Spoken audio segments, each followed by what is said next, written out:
Since you guys have been busy watching the previous videos on this particular build with the engine work, I have been working on both of the fenders.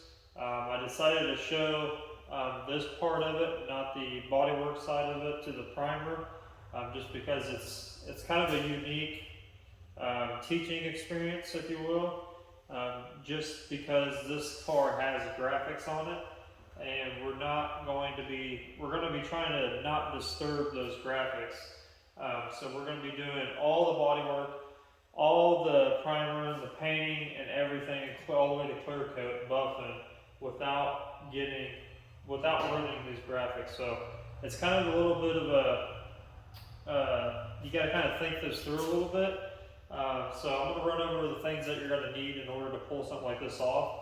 Obviously, you're going to need your block. Now this is going from primer 4. Like I said, I've already done the body work. The car had air ride on it, so what happened was somebody aired out the car, and the wheels actually bit in the corners of these fenders on both of them. So I had to do a lot of body work on this wheel arch, get it ready for primer, and then I put 4 coats of House of Color KD 3001 on it, just straight black primer sealer. Let that dry overnight, and now we're to the point of blocking it. So you're going to need a block. You're going to need some sandpaper as well as a red Scotch-Brite. So I've got 320 here.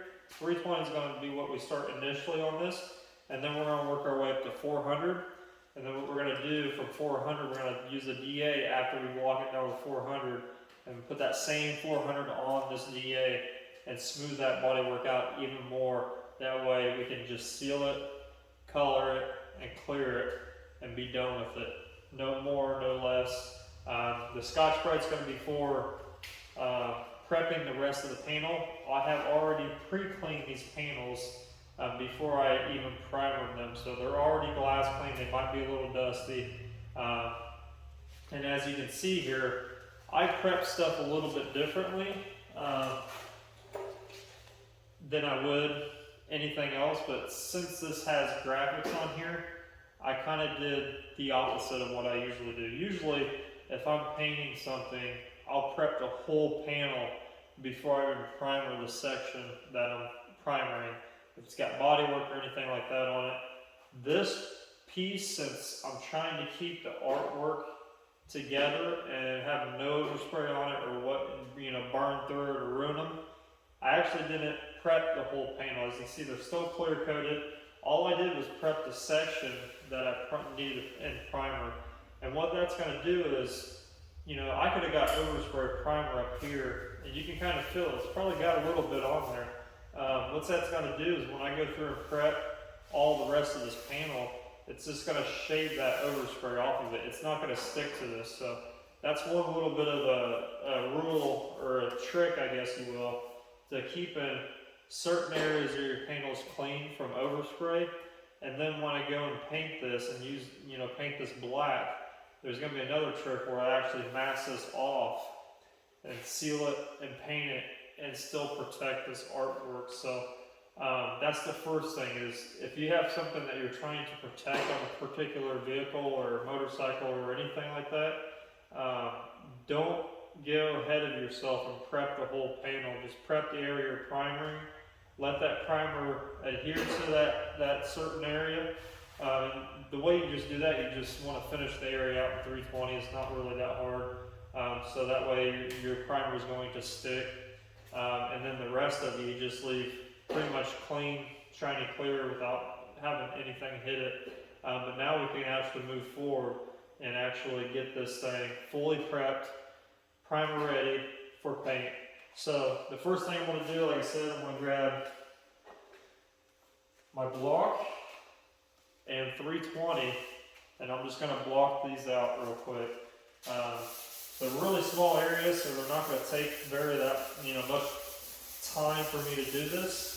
But something like this that was bowed in a lot, and wheel arches are kind of hard to work with anyways, because some vehicles do have a bow in them up here to allow the wheel to kind of tuck in behind, and some are actually perfectly straight. This one is kind of like a mixture of both.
So before I kick on the air compressor and make it really noisy in here to finally finish sanding these, give you guys a quick look at what they look like. It's really, really straight. They came out really awesome. So yeah, just a quick run through of what I just did. Blocked it down with 320 first. Made sure you get all your edges and all that underneath here. All your edges where primer was gonna go. Make sure all that's scuffed good. Then took out 400 on the block, blocked it all down, and then I took a red Scotch-Brite pad and just Scotch-Brited everywhere. This particular paint job, I don't know how many coats of clear on it. It was done back in 06, I believe. So it's been a while since it's been painted, but it was a full-on paint job, meaning they did the black and the green and the graphics all at the same time. I noticed that when I started doing the bodywork, how many layers of paint were underneath. And it does have two paint jobs, meaning one was a factory, and then the second one was this color scheme that's on the car now. So with that being said, you always have to be really careful with how far you scuff.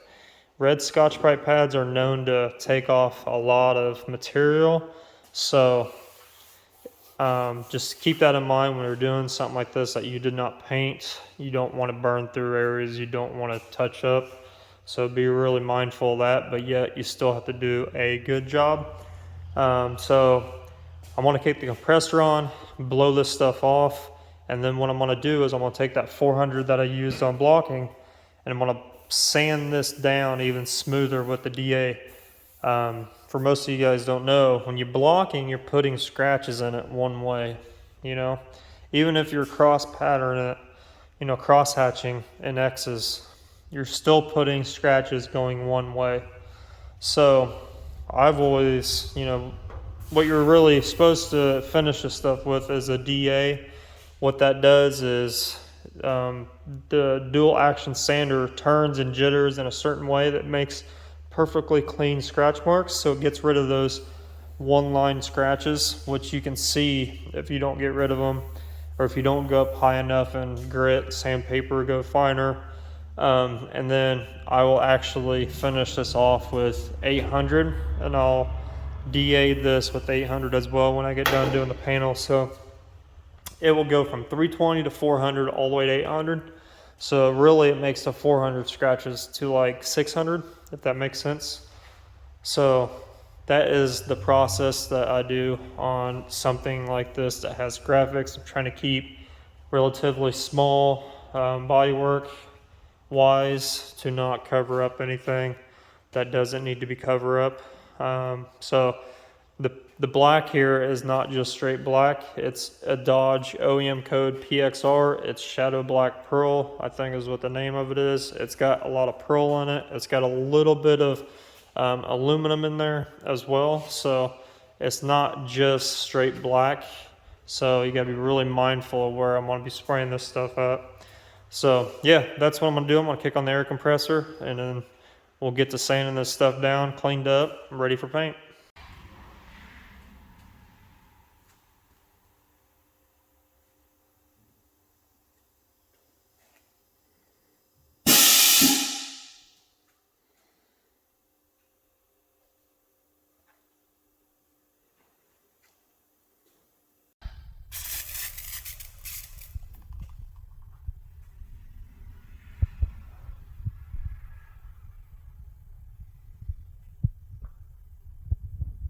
Fenders came out really nice. I got them black stuff on my nose. Came out really nice, super happy with them. As you can see in the video with wax and grease remover on them, they just look slick and smooth, so they're ready for some paint. I shouldn't say paint because you guys automatically think base coat, but they're ready for sealer, then paint and clear coat. So never skip out on your sealer. Don't care if your primer work is perfect. It will change the color of the vehicle if you're trying to blend something. If you're doing it all over, yeah, I mean, if your primer is like perfect, you can probably get away with it, but I would still seal it just because it's there for a reason, so use it. Never skip any steps that you need for the paint to look really, really good at the end. So yeah, I mean, they look really sweet. I just wanted to kind of go through this with you guys to show you exactly what they will look like before paint. You can barely even, I mean, obviously you can see the primer edge where it feather edged, but other than that, when you wet them down, it's really hard to see that because I use straight black primer on these. Same way if I'm going to use sealer, it's going to be straight black sealer, and then the base coat that's needed for this color. But they came out really, really nice. Super happy with them, so appreciate you guys watching. The next video should be us painting the fenders and the block to the motor all at the same time, so watch for that video to come up. See you guys next time.